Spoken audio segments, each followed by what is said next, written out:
베드로후서 1장 5절로 11절 말씀 가지고 열매를 찾으시는 하나님, 이런 제목으로 은혜를 나누겠습니다.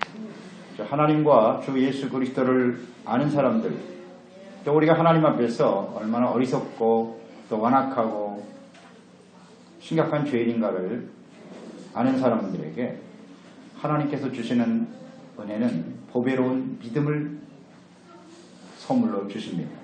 또 생명과 경건에 속한 모든 것을 소유하게 하십니다. 또 하나님의 거룩한 성품을 가진 사람들이 되게 하시는 것이죠. 그것이 우리가 선행절 베드로후서 1장 2절 4절의 말씀을 통해서 깨달은 바입니다. 보배로운 믿음을 가진 사람들이다. 여기서 보배라고 하는 말은 아주 귀하고 소중하여 꼭 필요한 사람이나 물건, 이것이 보배라는 뜻입니다. 모든 사람들이, 세상 모든 사람들이 보배로 여기는 물건이 있습니다. 다이아몬드입니다. 이 다이아몬드는 정복할 수 없다라는 뜻을 가진 헬라어의 아다마스에서 유래된 말이라고 합니다. 얼마 전까지 세계 최고의 다이아몬드는 미국의 스미소니언 박물관에 공개된 45캐럿짜리의 블루 호프 다이아몬드인데요. 그 추정가가 무려 2천억 원에 달한다고 합니다. 세계에서 가장 비싼 보석이지요. 그런데 이 호프 다이아몬드를 소유한 사람은 모두 다 비극적인 최후를 맞이하게 되었다는 것입니다. 그래서 이 보석의 이름이 저주의 보석이다, 이렇게 불려진다고 합니다. 이 보석의 최초의 발견자는 인도의 한 농부였습니다. 그런데 페르시아 군대가 그 마을을 침략했고 그 농부로부터 그 페르시아 총독이 보석을 빼앗아서 그것을 페르시아 왕에게 헌납하게 됩니다. 그러니까 이 보석을 왕에게 바친 이 총독은 얼마 되지 않아서 도둑들에 의해서 살해를 당하게 되었고, 또 이 페르시아 왕은 반란군에 의해서 처형을 당하고 맙니다. 이 보석이 중개상에 의해서 로이 14세에게 넘겨졌습니다. 근데 로이 14세는 이 다이아몬드를 목에 걸고 얼마 지나지 않아서 천연두에 걸려서 죽고 맙니다. 그래서 이 보석이 다시 그 로이 16세에게 전달이 됩니다. 또 그의 왕비인 마리 앙뚜아네트의 소유가 되었는데, 우리가 잘 아는 바처럼 이 두 사람은 모두 다 프랑스 혁명에 의해서 단두대에 이슬로 사라지고 말았죠. 결국 이 보석은 영국 최고의 재벌인 헨리 필립 호프라고 하는 사람에게 넘어가게 됩니다. 그래서 이 다이아몬드의 이름이 호프 다이아몬드로 불려지게 되는데요. 이 호프 다이아몬드를 소유한 호프 집안도 곧 파산하고 몰락하여 그 가족들이 비극적인 운명을 당하게 되었다고 합니다. 이 희망이라고 하는 뜻의 호프 다이아몬드는 그것을 소유했던 사람들에게 희망을 주는 것이 아니라 오히려 절망과 재앙을 안겨주었던 것이죠. 이 호프 다이아몬드에는 재물을 보배로 여기고 세상적인 성공만을 추구하는 사람들의 최후가 어떠한지를 우리 모두에게 주는 아주 교훈이 담겨져 있는 것입니다. 자기가 꿈꾸고 소망하는 것이 성취되는 것을 우리는 성공이라고 합니다.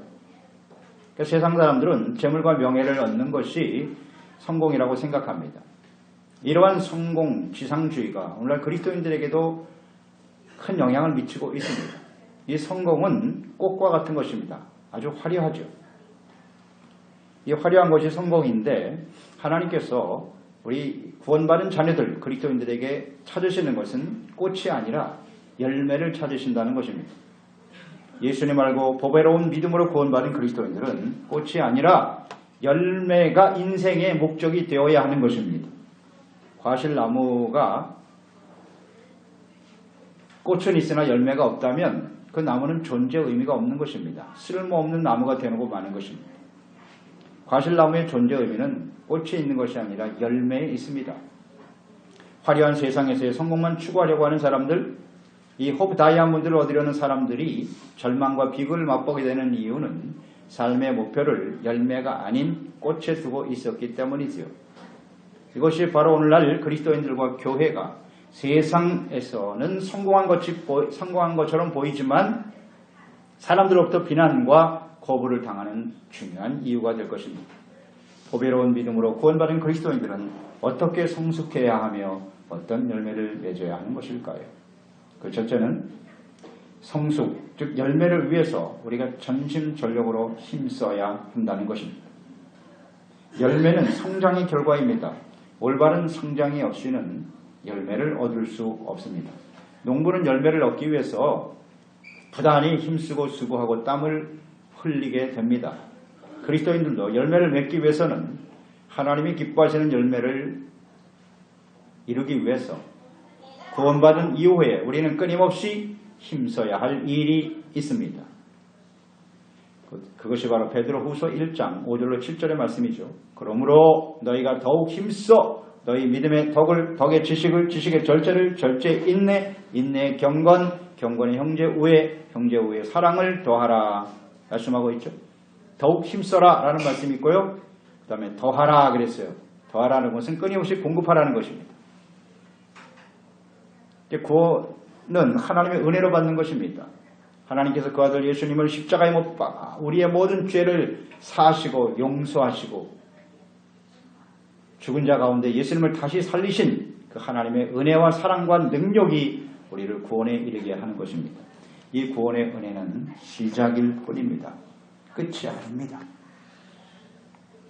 보배로운 믿음으로 구원받은 그리스도인들은 더욱 전심전력하여 끊임없는 영적 성숙을 위해서 부지런히 힘써야 할 일이 있다고 말씀해주고 있는 것입니다. 이 성수의 과정에서 맺어야 될 열매는 무엇입니까? 그 첫째는 덕이죠. 보배로운 믿음 위에 덕을 더하라 그랬습니다. 덕의 사전적 의미는 고매하고 너그러운 도덕적 품성입니다. 윤리적 의지대로 행동할 수 있는 인격적인 특성, 그것이 바로 덕입니다. 이 덕이라고 하는 헬라 원어는 아레테라고 되어 있는데요. 일반적으로 이 덕을 의미하는 아레테라고 하는 단어는 탁월함을 의미하는 단어였어요. 탁월하다. 목수의 아레테는 좋은 솜씨입니다. 육상성수의 아레테는 빠른 발입니다. 탁월함이죠. 나무의 아레테는 무엇일까요? 풍성한 열매인 것이죠. 그게 덕이라는 겁니다. 그렇다면 우리 그리스도인들의 덕, 아레테, 탁월함은 무엇이 되어야 할까요? 무엇이 그리스도인들의 탁월함입니까? 높은 권력, 명예, 부귀 영화입니까? 그리스도인들의 아레테는 의와 거룩함입니다. 이것이 탁월함입니다. 예수께서 마태복음 5장 20절에 말씀하셨어요. 내가 너희에게 이르노니 너희의 의가 서기관과 바리새인보다 더 낫지 못하면 너희는 결단코 천국에 못 들어간다 그랬습니다. 그리스도인들의 탁월함은 의에 있는 것입니다. 세상에서 우리가 얼마나 대단한 사람인가에 있는 것이 아니에요. 의를 잃어버린 그리스도인의 삶은 아무 의미가 없어요. 그 다음 그 덕 위에 무엇을 더해야 하느냐? 지식을 더하라 그랬습니다. 지식, 헬라어의 그노신이라고 하는 단어인데 이 의미는 실생활에 적용할 수 있는 지적인 능력을 의미하는 거예요. 또 실질적인 통찰력, 이것을 의미하는 단어입니다. 그러니까 모든 상황에서 내가 무엇을 어떻게 해야 할지, 내가 가지고 있는 지식을 나의 삶 속에 어떻게 적용해야 하느냐, 이것이 바로 지식입니다. 실천적 지혜와 분별력, 지식의 근본은 하나님을 경외하는 데 있다고 그랬습니다. 믿음 위에 하나님의 말씀과 뜻을 잘 듣고 깨달아서 어떻게 하나님 앞에 순종함으로써 의의 삶을 더해갈 것인가. 이것이 바로 지식이죠. 하나님의 뜻, 하나님의 어떤 분이신가를 아는 거예요. 그래야 우리는 의의 삶을 살아갈 수 있겠죠.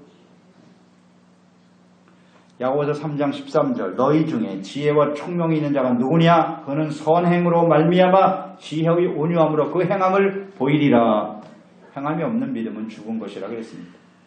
그 믿음 위에 이렇게 지식이 더해지고 하나님의 뜻을 알고 어떻게 우리가 삶에 실천해야 될 것인가를 아는 것이 필요하다는 거죠.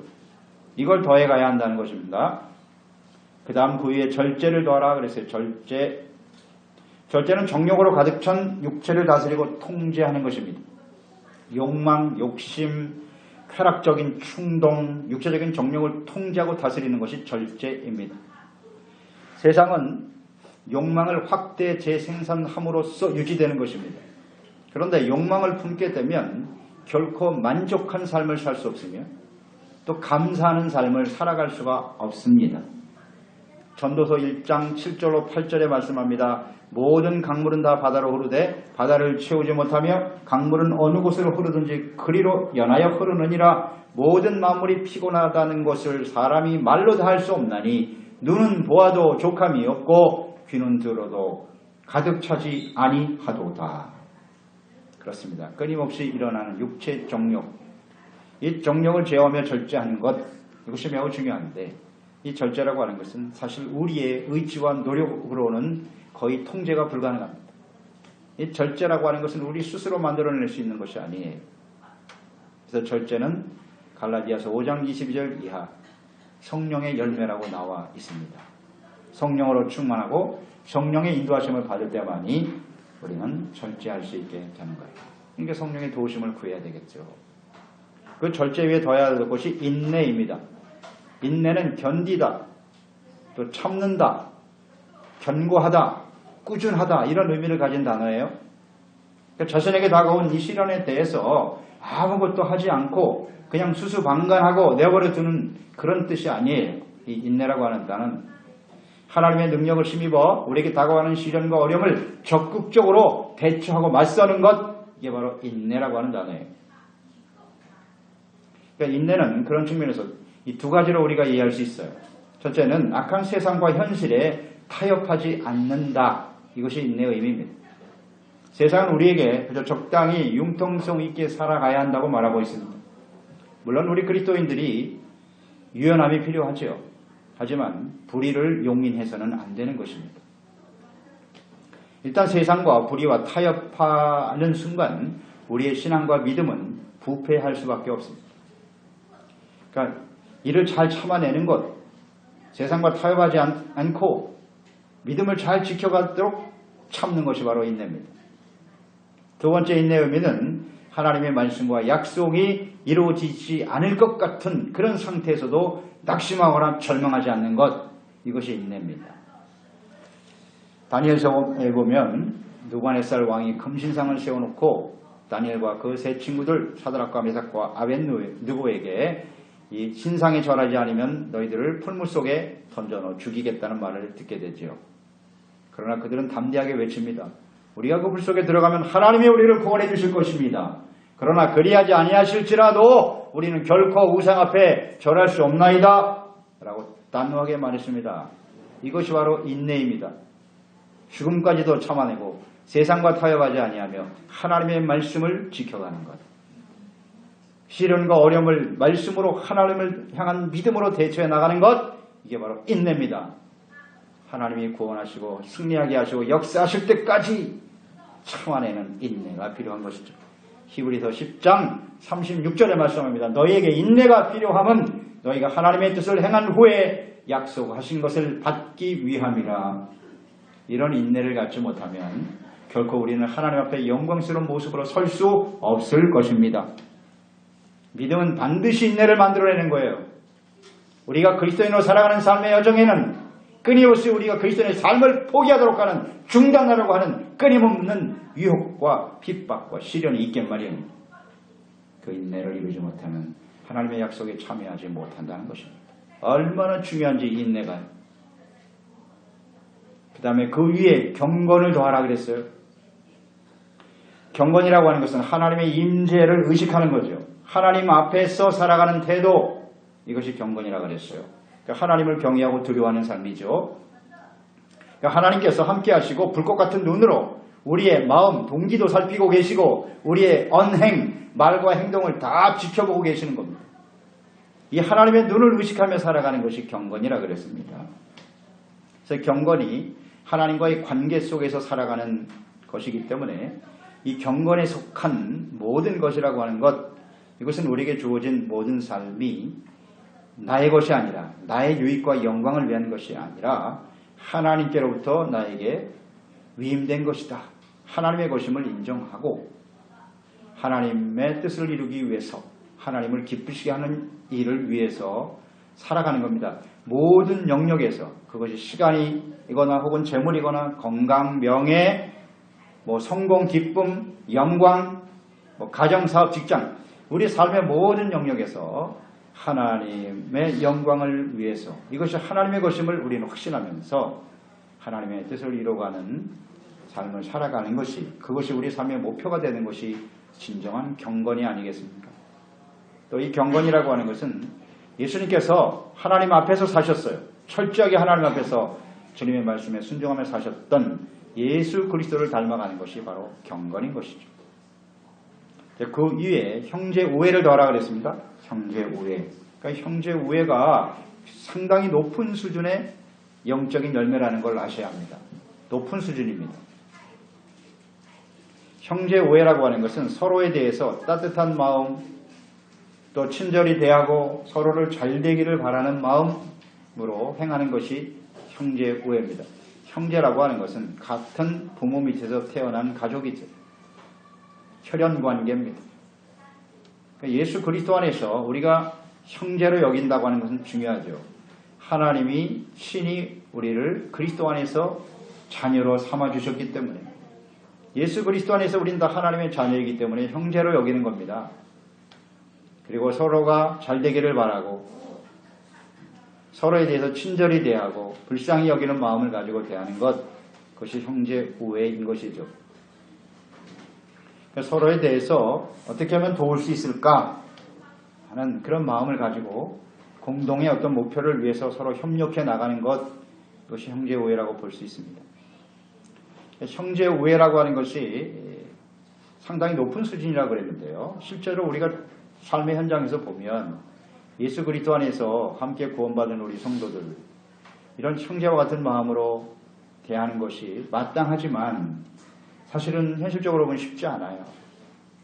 그 형제들 때문에 시험 들고, 그것 때문에 분노하고, 때로는 낙심하고, 그 관계를 청산해버리고 그저 다 끊어버리고 나 혼자 살지, 이런 성도들도 상당히 많아요. 그 사랑한다는 게 쉽지 않습니다. 어떻게 이 형제 우애를 실천할 수 있을까? 간단해요. 우리가 하나님의 자녀로 거듭 태어났기 때문이에요. 하나님의 자녀로 거듭 태어난 사람들이기 때문에 하나님의 은혜로 의롭다함을 얻었잖아요. 내가 의로워서 내가 바른 삶을 살았기 때문에 하나님이 우리를 의롭게 여기셨나요? 구원해 주셨습니까? 그렇지 않죠. 하나님이 나같이 형편없는 죄인도 용서해 주셨는데 그 하나님의 은혜로 구원받은 형제들 역시 마찬가지 아니겠어요? 그러니까 불쌍히 여기는 마음을 갖게 되는 거예요. 구원과 영생, 선물과 은혜로 주은 것이기 때문에 우리가 하나님의 자녀로 태어났다면 이게 전제입니다. 진정 우리가 하나님의 말씀과 성령으로 거듭난 자녀라고 한다면 마땅히 행해야 될 일이고 할 수 있습니다. 왜? 같은 가족이니까요. 사실 어려운 일이 아니거든요. 그러니까 우리는 잘 생각해 봐야 돼요. 왜 이게 안 되나, 이게 형제 우애가. 근본적인 질문이죠. 내가 진정 하나님 앞에 거듭난 사람이 맞나? 거듭나지 않은 사람은 아무리 애써도 안 돼요. 아무리 누가 무슨 말을 하고 요구를 해도 절대 받아들이지 않아요. 형제 우애 좋아하네. 내 감정이 더 중요하고 내 뜻이 더 중요하지. 이건 거듭난 사람이 아니에요. 오히려 그렇지 못한 자신의 모습을 하나님 앞에 정말 죄송하게 생각하고 불쌍히 여겨달라고 기도하는 사람이 진짜 거듭난 하나님의 자녀죠. 자녀면 할 수 있어요. 로마서 12장 10절이죠. 로마서의 핵심은 믿음으로 말미암아 의롭다함을 얻은 사람들이라는 거죠. 그리스도인들. 우리가 무슨 자격이 있어서 의를 얻은 게 아니라는 거예요. 그렇다면 믿음으로 의롭다함을 얻은, 은혜로 의롭다함을 얻은 사람은 어떻게 살아야 되느냐? 형제를 사랑하여 서로 우애하고 존경하기를 서로 먼저 하며. 그렇습니다. 이것이 하나님의 은혜로 의롭다함을 얻고 구원받은 성도들이 형제에 대한 태도죠. 그 다음 마지막 단계가 사랑입니다. 이 사랑을 더하라 그랬어요. 사랑은 아가페죠. 하나님의 사랑입니다. 이 사랑은 무조건적 사랑이죠. 희생적 사랑이고요. 이 사랑은 감정만이 아닌 의지적 사랑이라는 거 잘 아시죠? 우린 자꾸 사랑하면 감정을 이야기하는데 감정보다 더 뛰어넘는 의지적 사랑이에요. 내 감정이 이끌리지 않지만 하나님이 사랑하라고 하셨기 때문에 사랑하는 거예요. 이 의지적 결단이 없는 사랑, 이것이 뭐 대부분 사람들의 모습 아니겠어요? 세상 사람들이 가지고 있는 사랑. 감정에 기초한 인간적인 사랑은요, 절대 오래가지 못합니다. 반드시 변해요. 감정적으로는 따르지 못하지만 하나님이 주시는 이 사랑을 가지고 있을 때 내가 참고 인내할 수 있는 겁니다. 그게 진짜 사랑이에요. 하나님이 주신 사랑. 그래서 이 사랑은 원수까지도 이해하고 용납하는 사랑이 될 수 있는 것이죠. 왜 그래야 돼요? 로마서 5장 8절 우리가 아직 죄인 되었을 때에 그리스도께서 우리를 위하여 죽으심으로 하나님께서 우리를 향한 하나님의 자기의 사랑을 확증하셨느니라. 우리가 죄인 되었을 때 형편없는 죄인인 우리를 사랑하셨단 말이죠. 그런 사랑과 은혜를 받은 우리들이기 때문에 이 사랑을 실천할 수 있게 되는 것이지요. 원수까지도 나를 힘들게 하고 나를 무시하고 멸시하고 그런 사람들까지도 이해하고 용납할 수 있는 것이 사랑이에요. 또 분명한 것은 이 사랑은 우리 스스로 만들어낼 수 있는 사랑이 아니라는 거죠. 성령의 열매입니다. 이 아가페는요. 로마서 5장 5절에 말씀하죠. 소망이 우리를 부끄럽게 하지 아니함은 우리에게 주신 성령으로 말미암아 하나님의 사랑이 우리 마음에 부은 바 됨이니. 아멘입니다. 성령이 우리 가운데 부어주시는 것이 사랑이에요. 성령께서 주시는 이 열매가 우리 가운데 풍만하게 임할 수 있도록 끊임없이 기도하고 간구하는 종들이 되어야 하겠지요. 이 사랑은 특성은 뭐다? 영원하다. 변하지 않는다는 겁니다. 사랑이 변한다는 것은 그 사랑이 아니에요. 본질이 아닙니다. 그러니까 사랑이신 하나님을 알지 못하고 그 주님의 사랑 가운데 살지 못하는 사람, 그 사랑은 진짜가 아니잖아요. 그러니까 그것 때문에 상처받고 실망하고 그렇게 살아가는 거예요. 하나님을 모르면 사랑이 뭔지 몰라요. 이 하나님이 주시는 사랑, 영원한 사랑을 가지고 주님을 섬기는 사람들이 되어야 합니다. 이것을 위해서 우리는 어떻게 해야 된다? 더욱 힘써야 된다는 겁니다. 그냥 내버려두면 안 된다는 거예요. 힘써야 돼요. 그런데 우리는 어때요? 그저 예수 믿고 구원받고 교회 한번 나가면 됐지 수수방관하는 거죠. 간과하죠. 더 이상 성장을 추구하지 않죠. 어떻게 되겠습니까? 뭐 아주 자명한 결과를 얻게 되겠죠. 더욱 힘써. 이건 계속돼야 될 사건. 언제까지요? 우리의 인생이 마감하는 그날까지. 하나님께서는 그날까지 계속돼야 돼요. 계속 힘써야 됩니다. 아멘. 두 번째, 이 영적인 성숙, 열매를 위해 힘쓰는 일이 우리에게 어떤 유익을 줄까요? 1장 8절이죠. 이런 것이 너희에게 있어 흡족한 즉 조건이죠. 너희로 우리 주 예수 그리스도를 알기에 게으르지 않고 열매 없는 자가 되지 않게 하려니와. 그러니까 영적으로 우리가 성숙하는 일, 믿음으로 시작해서 이 사랑에 이르기까지, 이것이 우리 가운데 계속 더해지기를 위해서 끊임없이 힘써 계속하며 헌신할 때, 이것이 우리 가운데 있어질 때 어떤 일이 벌어지느냐. 여기 흡족하다라고 하는 표현이 있죠. 흡족하다라고 하는 그 헬라어 원어가 플레온 아전타라고 하는 말인데, 증가하다, 그 다음 잘하다, 더 많아지다, 가득한다, 그런 뜻을 갖고 있네요. 그러니까 우리의 심령 속에 믿음으로 시작해서 이 7가지 덕목이 충만하게 나타난다는 거죠. 가득하고 넘쳐나게 될 때 우리는 어떤 유익을 얻게 될 것이냐 하는 것입니다. 그 첫째는 게으르거나 열매 없는 자가 되지 않는다는 거예요. 게으르다, 빈둥거리는 거죠. 나태하고 무가치하고 쓸모없는 것을 의미하는 단어예요. 게으르다, 쓸모없다는 말과 연결해서 잘 이해하시기 바랍니다. 영적인 성숙을 위해서 힘쓸 때 나태하고 무기력하고 쓸모없는 열매 없는 존재가 되지 않는다는 뜻이에요. 열매가 없다는 것, 우리가 그리스도인으로 인생을 살면서 열매가 없다는 것은 매우 심각한 일입니다. 이것을 우리는 절대 간과하면 안 됩니다. 마태복음 3장 12절에 예수님 말씀하셨어요. 손에 키를 잡고 자기의 타작마당을 정하게 하사 알곡은 모아 곡간에 들이고 쭉정이는 꺼지지 않는 불에 태우시리라. 알곡은 하나님이 취하고 열매가 없는 쭉정이는 불 속에 던져진다는 거예요. 그것이 바로 우리의 인생을 마감한 후에 하나님 앞에 서게 될 때에 이루어질 일이에요. 우리가 개인적으로 우리 인생을 마감하거나 혹은 예수님께서 약속하신 대로 이 세상에 다시 오실 때 우리는 열매 있는 알곡이냐 쭉정이냐 평가를 받게 될 것입니다. 이것은 내가 인식하든 인식하지 않든 상관없어요. 하나님이 정하신 하나님의 말씀이기 때문에 그대로 이루어질 수밖에 없습니다. 그러니까 우리가 아직 이렇게 생명을 가지고 있을 때 이 하나님이 기회를 주시는 겁니다. 이 기회를 놓치면 안 돼요. 우리 목숨이 끊어지면 그때는 돌이킬 수가 없어요. 후회해도 소용이 없어요. 잘 생각해야 합니다. 게으르고 나태한 인생을 살고 열매가 없이 사는 인생이 얼마나 심각한 결과를 맞이하게 될 것인가 생각해야죠. 두 번째는 이렇게 힘써 우리가 성장을 추구할 때 얻어지는 유익은 뭐냐? 영적인 소경이 되지 않는다는 거예요. 9절 말씀 보세요. 이런 것이 없는 자는 맹인이라 멀리 보지 못하고 그 옛 죄가 깨끗하게 된 것을 잊었느니라.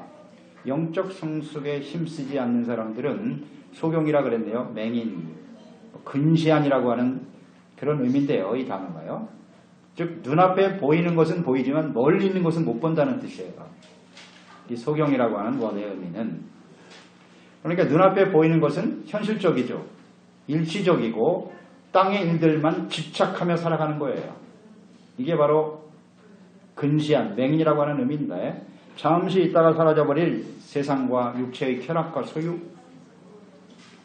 성공만을 바라보면서 살아가기 때문에 영원한 것, 의, 거룩함, 빛과 소금으로 살아가는 일, 영원한 하나님의 나라에 소망을 두지 않고 살아가는 것이죠. 그저 육체의 욕심을 따라 추구하며 살아가는 삶의 결과가 결국 영원한 사망에 떨어지는 심각한 일을 맞이하게 된다는 사실을 보지 못한단 말이에요. 이것이 바로 소경이라는 거죠. 그러나 우리가 영적 성장을 위해서 이것을 끊임없이 힘써 최선을 다하면 이런 일들을 맞이하지 않게 된다는 거죠. 영원한 삶의 가치를 두고 살죠.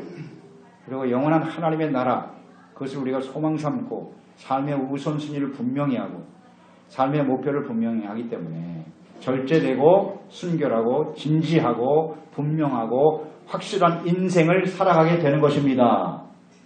이게 얼마나 큰 유익입니까? 그 다음 세 번째 유익은 실족하지 않는다는 거예요. 10절에 보세요. 그러므로 형제들아 더욱 힘써 너희 부르심과 택하심을 굳게 하라. 너희가 이것을 행한 즉 언제든지 실족하지 아니하리라. 이것을 행한 즉 그랬어요.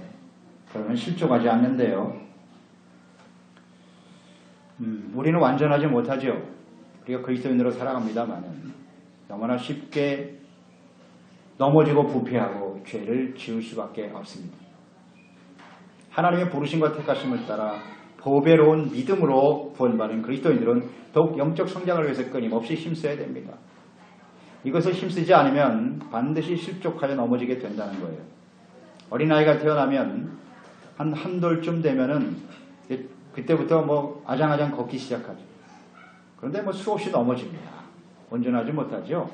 그런데 좀 더 시간이 지나서 뭐 2돌이 되고 3돌이 되면 이제는 절대 넘어지지 않아요. 뭐 걸을 뿐만 아니라 막 뛰어다닙니다.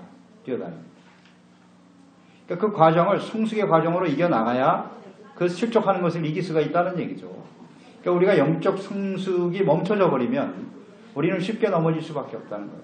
끊임없이 영적 성장을 추구할 때 우리는 넘어지지 않고 온전한 믿음으로 승리하며 살아갈 수 있게 되는 것이지요. 그래서 구원받은 이후에 우리가 영적 성숙을 위해서 믿음으로 시작해서 더 지식, 절제, 인내, 경건, 형제 우의 사랑을 더하는 이것을 우리가 끊임없이 힘써 나갈 때 그러한 그리스도인들은 세상과 쾌락 또 정욕으로부터 유혹의 시험에 절대로 빠지지 않는다는 거예요. 또 낙심하거나 의심하거나 하나님을 불신하거나 불평하고 원망하여 결국 하나님과 교회를 떠나버리는 이런 시험에 떨어지지 않는다는 거예요. 자, 우리가 신앙생활하면서 자꾸 시험 드는 거 있잖아요. 시험 드는 거 이게 다 실족하는 거거든요. 넘어지는 거예요. 뭔가 섭섭하고. 이거 왜 실족한다고요? 성장을 추구하지 않기 때문이에요. 우리가 힘써야 할 일을 힘쓰지 않기 때문이라고요. 사람들 때문에 교회가 어떻고 사람들이 어떻고 핑계대지 마시고 그건 본질이 아니에요. 우리가 영적으로 성숙하는 일을 힘쓰지 않기 때문이라고요. 왜 그 본질을 자꾸 외면하려고 합니까? 너무 자명한 사실인데요. 고린도전서 10장 9절로 12절에 그들 가운데 어떤 사람이 주를 시험하다가 뱀에게 멸망하였나니 우리는 그들과 같이 시험하지 말자. 그들 가운데 어떤 사람들이 원망하다가 멸망시키는 자에게 멸망하였나니 너희는 그들과 같이 원망하지 말라. 그들에게 일어난 이런 일은 본보기가 되고 또한 말세를 만난 우리를 깨우치기 위하여 기록되었느니라. 그런즉 선줄로 생각하는 자는 넘어질까 조심하라. 애굽에서 구원받은 이스라엘 백성들이 광야에서 죽은 이유가 무엇입니까? 하나님을 시험했다는 겁니다. 하나님을 시험하다가 원망 불평하다가 다 죽었어요. 그들이 하는 원망 불평은 뭐예요? 하나님이 우리를 구원해 주시고 왜 이 광야로 인도해서 먹을 것도 없고 마실 것도 없고 어떻게 살라는 거야? 하나님이 정말 살아계신 하나님 맞아? 우리를 구원하시는 하나님이 맞나? 이런 거예요. 이런 게 하나님이 시험하는 일입니다. 하나님이 이스라엘 백성들을 광야에서 목말라 죽고 굶주려 죽게 하시기 위해서 구원하셨습니까? 이런 게 하나님을 시험하는 일이죠. 그러다가 광야에서 다 죽었습니다. 그게 바로 실족했다는 거예요. 그들이 가야 할 곳은 가나안 땅이에요. 하나님이 예비하신 적과 꿀이려는 가나안 땅을 향해 가지 못하고 실족하여 넘어졌다. 이걸 잘 기억하라는 겁니다. 그들이 실족한 이유를 잘 생각하라는 거예요. 그러나 그들 중에서도 살아남은 자들이 있으니 여호수아와 갈렙이지. 그들은 담대한 믿음을 가졌어요. 하나님의 말씀을 붙들고 다른 사람들은 다 못 들어간다고 그랬는데 하나님이 함께 하시면 우리는 넉넉히 들어간다. 그들은 가나안 땅을 바라봤어요. 하나님의 약속을 바라보았습니다. 그렇기 때문에 그는 가나안 땅에서 승리하고 하나님이 다스리시는 영광에 참여하게 되었던 것입니다. 영적 성숙에 끊임없이 힘쓰고 최선을 다하는 사람들은 결코 비극적이고 불행하고 파멸적인 미래를 맞이하지 않습니다. 그러나 그렇지 않다면 우리가 힘써야 할 일을 게을리한다면 우리는 심각한 미래를 맞이하게 될 거예요. 이게 성경이 주는 교훈이에요. 무슨 겁을 주는 것도 아니고요. 사실이고 진리고. 그러면 이 말씀 앞에서 우리는 어떻게 반응해야 되느냐 하는 거죠. 충분히 말씀해주고 있지 않습니까? 지금 가르쳐 주잖아요, 우리에게. 왜 듣게 하시는 걸까요? 이런 말씀들. 교훈은 어디라는 겁니다. 결단하라는 겁니다. 베드로후서 1장 11절 보세요. 이같이 하면 우리 주 곧 구주 예수 그리스도의 영원한 나라에 들어감을 넉넉히 너희에게 주시리라. 아멘. 하나님의 나라에 넉넉히 들어가게 하신대잖아요. 그리고 선줄로 생각하면 실족하게 된다는 거 잊지 말아야 돼요. 선줄로 생각한다는 게 뭐예요? 이 정도 수준이면 됐다는 거죠. 호배로운 믿음으로 시작해서 덕, 지식, 절제, 인내, 경건, 형제의 사랑까지 계속돼야 되는데 중간에서 내가 뭐 인내하는 정도니까 나의 신앙은 이 정도면 괜찮지. 그 순간 넘어진다는 거. 실족하게 된다는 거. 선줄로 생각하지 말라는 거예요. 우리는 온전하지 못해요. 그래서 하나님 앞에 서는 그날까지 계속 이걸 놓치면 안 돼요. 우리는 인생의 성공과 열매를 구할 때 눈에 보이는 것에 기준을 둘 때가 많습니다. 눈에 보이는 것. 창세기 13장에 보면 아브라함과 그의 조카인 롯이 풍성하게 되어 그 목자들 간에 서로 싸움이 일어나는 장면이 나오죠. 그래서 아브라함이 안 되겠어요. 은혜가 안 돼. 서로 싸우고 다투니까. 그래서 선포합니다. 자, 롯아, 네가 오늘날 네가 갈 땅을 선택해라. 네가 먼저 선택해. 네가 선택하면 나는 다른 데로 갈게. 그래서 롯이 그걸 할 때 무엇을 선택했냐? 소돔과 고모라를 바라봤죠. 아, 거기 보니까 너무나 지역이 아름답고 물도 풍성하고 자기가 가지고 있는 가축과 재산이 크게 번성할 것 같아요. 그래서 그것을 선택했어요. 그가 고백했죠. 여호와의 동상 같고 애굽 땅 같아서 그것을 택했다. 그런데 그 택한 결과는 어떻게 되었나요? 소돔과 고모라가 불로 심판을 받게 되죠. 그것에서 얻었던 재물 다 불타버리고 말았어요. 겨우 생명, 목숨만 건지게 됐어요. 그것도 하나님의 은혜죠. 천사들을 보내서 하나님이 롯을 살려주셨으니까. 그게 그 결과였어요. 하지만 아브라함은 상대적으로 버려진 들판, 황폐한 땅, 그것을 차지하게 됐어요. 장막 생활을 할 수밖에 없었지만 인생의 마지막이 어떻습니까? 모든 사람의 복의 근원이 되는 믿음의 조상이 되었지 않습니까? 이것이 매우 중요한 것이에요. 롯은 눈에 보이는 세상적인 성공과 행복을 따라갔고 아브라함은 영원한 하나님의 언약의 말씀을 따라갔다는 것이죠. 눈에 보이는 것만 가지고 선택하지 말라는 거예요. 그게 중요한 게 아니라는 거예요.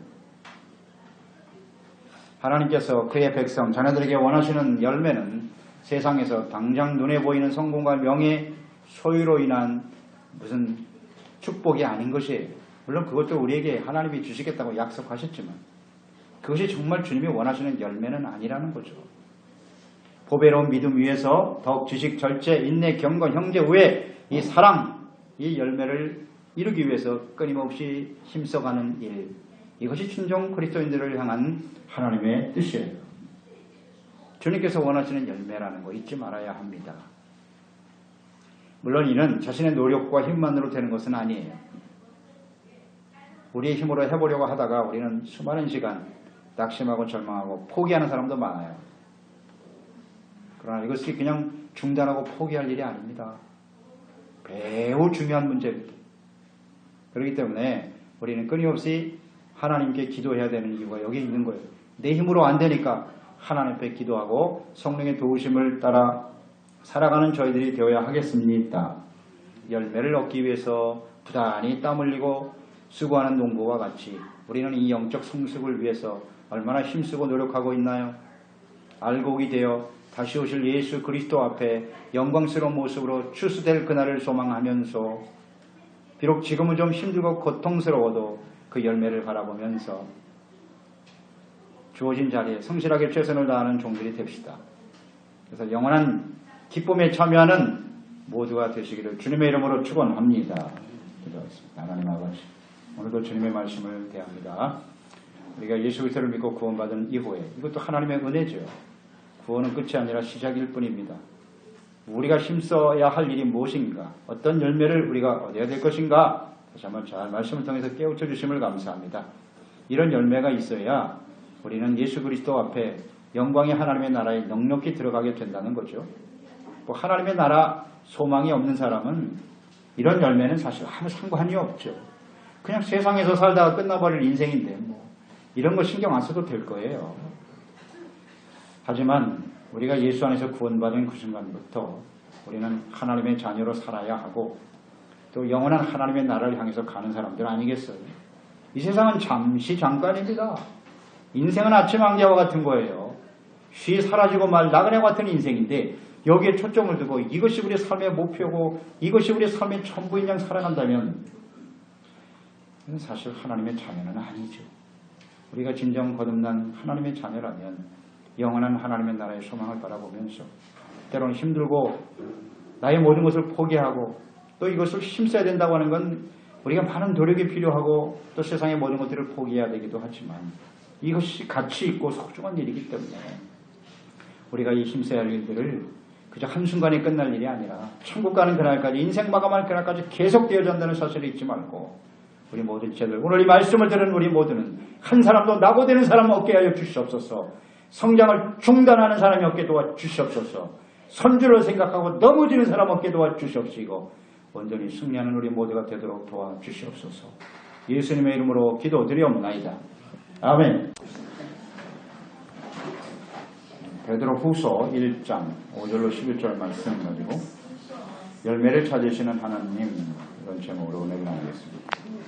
하나님과 주 예수 그리스도를 아는 사람들, 또 우리가 하나님 앞에서 얼마나 어리석고 또 완악하고 심각한 죄인인가를 아는 사람들에게 하나님께서 주시는 은혜는 보배로운 믿음을 선물로 주십니다. 또 생명과 경건에 속한